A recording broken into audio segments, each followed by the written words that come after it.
Now that, folks, that's how you make a WrestleMania. And you know what? You guys know me by now. I was one of the first to say, hey, this WrestleMania is not going to be that good. It's not going to be the worst, but it's not going to be that great. And I usually don't do this, but WWE.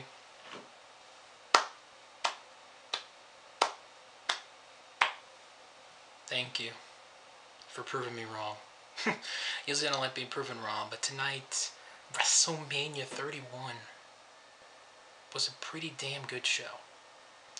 Now, of course, you had the pre-show, had a couple pre-show matches. You had the tag team, Fatal 4-Way tag team title match.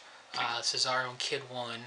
Right guys won. I'm going to see another Usos title run. I'm thinking once a fan of a Big Day or Los Matadores. So you're not going to get any plans from me or probably not many other people. Andre the Giant Battle Royal. Big Show wins. What the hell? I mean, I get it. In some way, it sort of makes sense because obviously Andre the Giant, guys know back 20 years ago, Big Show in WCW was known as the Giant. It's supposed to be Andre the Giant's son. But other than that, what the hell? But hey, you saw what happened to Cesaro when he won it, so I guess it's good not a young talent won. But anywho, let's start off with the main card. You had the Intercontinental Championship ladder match, Stardust, R-Truth. Bad News Bear defending his IC title. Daniel Bryan, Dean Ambrose. And was that it? I feel like we're getting somebody else. Did I say? Oh, Luke Harper. Yeah. And overall, a very good way to start off the pay-per-view. Very exciting. These guys got about 20 minutes or so, I believe. And just a really good, entertaining matchup. No complaints. Unless you're a hardcore Dean Ambrose fan, you still think, damn, this guy cannot win on a pay-per-view. Jesus. But, you gotta have that feeling that Wade Barrett, or Bad News, was eventually gonna lose it. And, Daniel Bryan, that's right, Daniel Bryan crept up the ladder, grabbed the IC title, and won the match. And, again, a good opening match. If you would have told me last year the guy who beat both Batista, Randy Orton, and Triple H in the same night would become Intercontinental Champion and open the show, I'd call you freaking motherfreaking crazy, but hey, it's the WWE.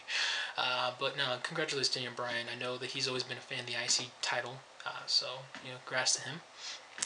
Next you had Seth Rollins, the One Lost X-Men, versus... Well, I swear to God, he thought he was motherfucking Legend Killer. Hey, nothing you can say. 2004 Randy Orton, because he's wearing his freaking red oranges tights and elbow pads. I'm like, oh my God, freaking Evolution 04, But anywho, a good, entertaining matchup between these guys. Obviously, the big spot, the RKO at the end. Rollins was going for the curb stomp. He jumps high in the air. Looks like something if you see of a video game, WWE All-Stars or 2K. Orton catches him up in midair, hits the RKO, sick RKO, 1, 2, 3. Orton gets the victory. At first, I was kind of upset, but I'm like, okay, well, maybe something happens at the end of the night. In that way, this will make sense. But Orton, obviously, he deserved this win, so Orton gets the victory. Next, you got, surprisingly, Sting. That's right. Let me tell you something. Watching a Sting entrance in broad daylight is weird as hell. Like, his entrance just screams total darkness, and meanwhile it's total brightness. Anyway, Sting versus Good Dutch. And a match that was kind of the match itself, from a technical standpoint, wasn't good. But I think if you're a hardcore, 90s wrestling fan, when it came to the Monday Night Wars, you loved this matchup, except for maybe the ending. But other than that, for the most part, you loved this matchup. I believe the match was made a no disqualification match, and I thought to myself, thank God. It just felt like it was weird if it's just normally one-on-one, just a normal match. DX got involved, that's right. You had New Age Outlaws, Road Dogg, Billy Gunn, and X-Pac came out to try to help Triple H win. And out comes the NWO, that's right, the New World Order. Hogan, recently inducted in the Hall of Fame, Kevin Nash and Scott Hall come out to try to make the save. And, I know people are saying, oh, it's a bunch of old guys battling each other. Yeah, it is. But at the same time, it's like, again, I grew up watching the NWO. I grew up watching DX. This is kind of like a fantasy matchup in itself. What if DX had faced the NWO? You know what I mean? So, it's kind of a cool thing right then and there. And, At one point, freaking Sting uses a baseball bat and splits Triple H's sledgehammer, not literally his dick, but his sledgehammer, like actual sledgehammer. He uses a baseball bat right here, and he just goes whack right then and there. It's pretty funny. And this finish was kind of anticlimactic. I mean, you had Sting hit the Scorpion death drops. Triple H kicked out. You had Sting hit the Scorpion, sharpshooter basically. Triple H gets out of it. Triple H hits the pedigree. Of course, WrestleMania, LOL finishers. And Shawn Michaels interferes, hits the sweet chin music.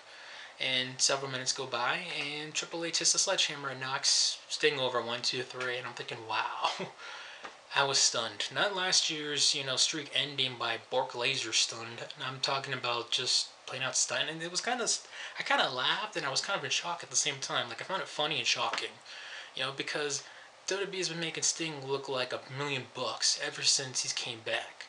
Well, when I say came back, ever since he debuted in the WWE. Came into WWE.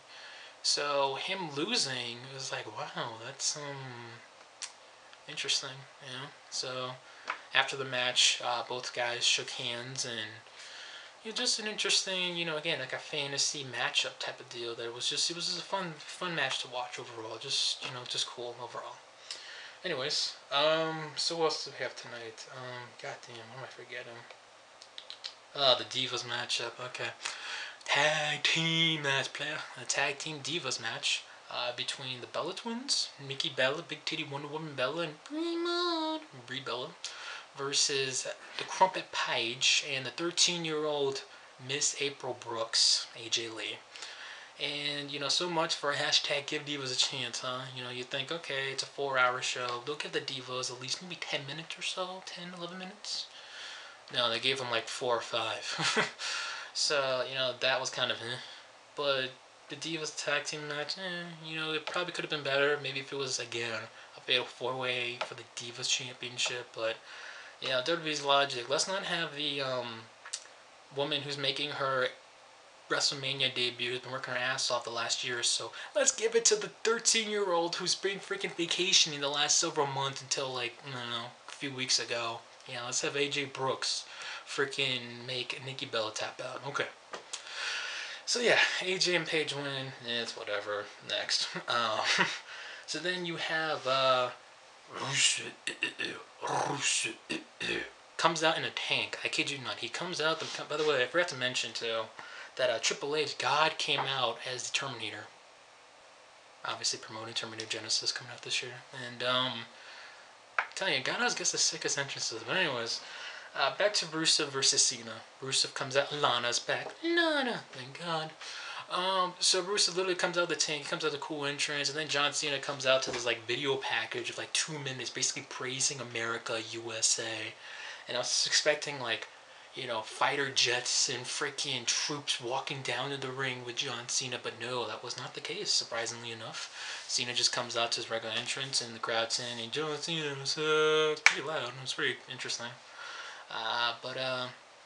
The match happened. Not much to say. I mean, the match itself was kind of Rusev knocks over Lana by accident on the apron. Cena hits the AA. 1, 2, 3. For the first time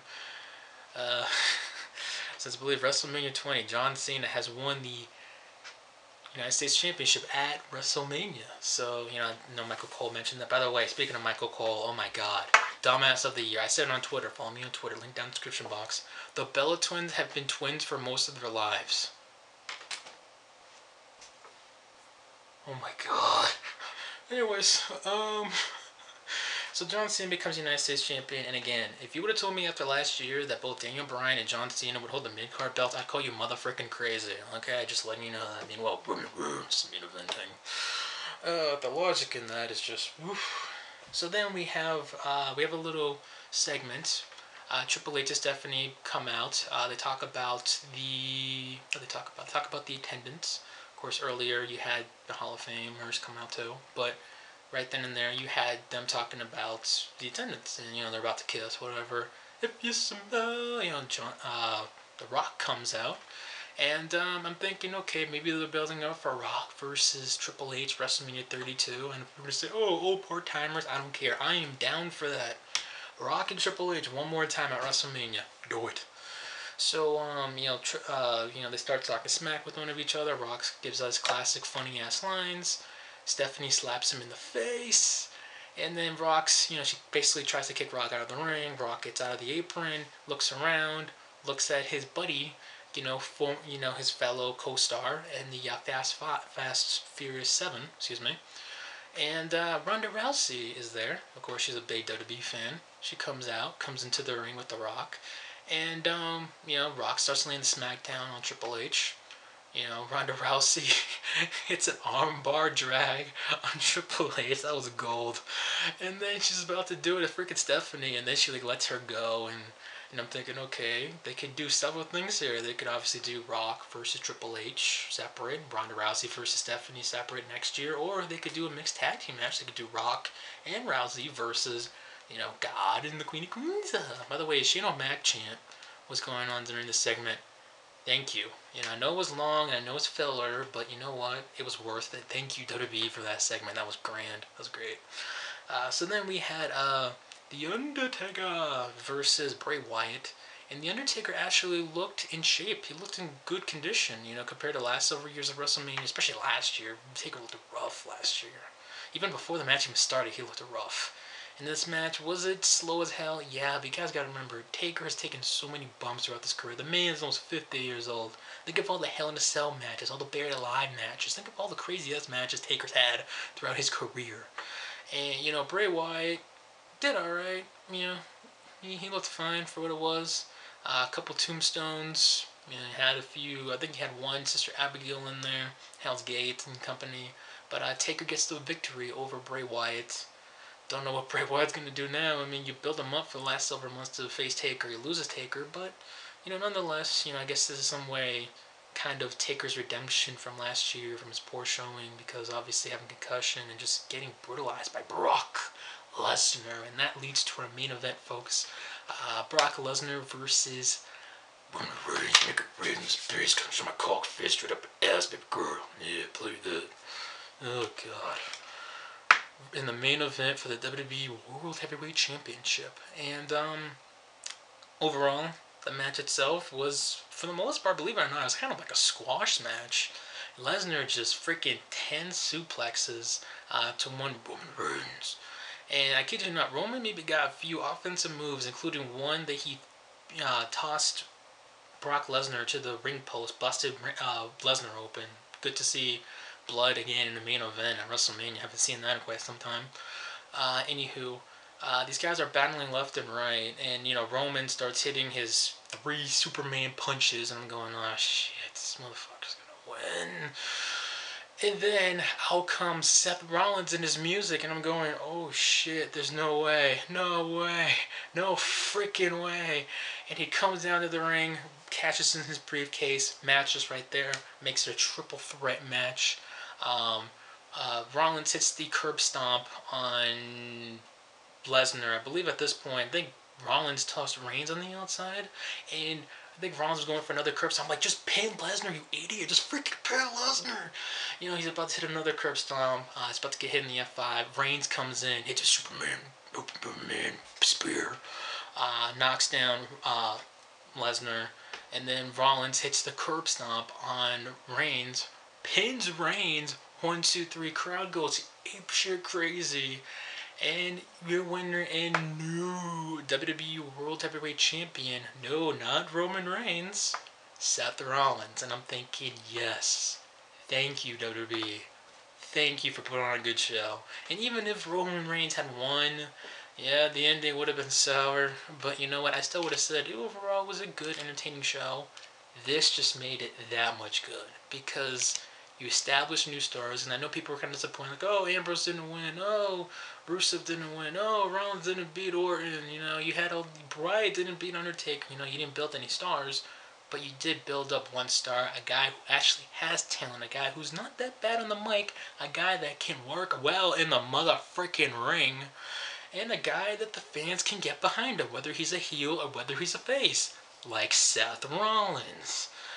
And you know what? Again, thank you WWE, seriously, for putting on a good WrestleMania. Because you guys know me from my Raw reviews. I've been down for WWE as of late.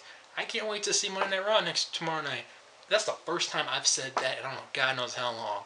I can't wait for Monday Night Raw. Me saying that, holy freaking A, man. And I'm not just talking about, oh, because Rollins won. No. The show overall in general was good, entertaining. It had its moments. It had a thing that's going, hey, you know what? You guys remember last year when this, you know, we can say that from WrestleMania 32. Hey, you remember when Rollins cashed in and became champion? Hey, you remember when Ronda Rousey and The Rock teamed up, you know, in a segment together? I mean, there's just so many memorable moments that actually happen on the show.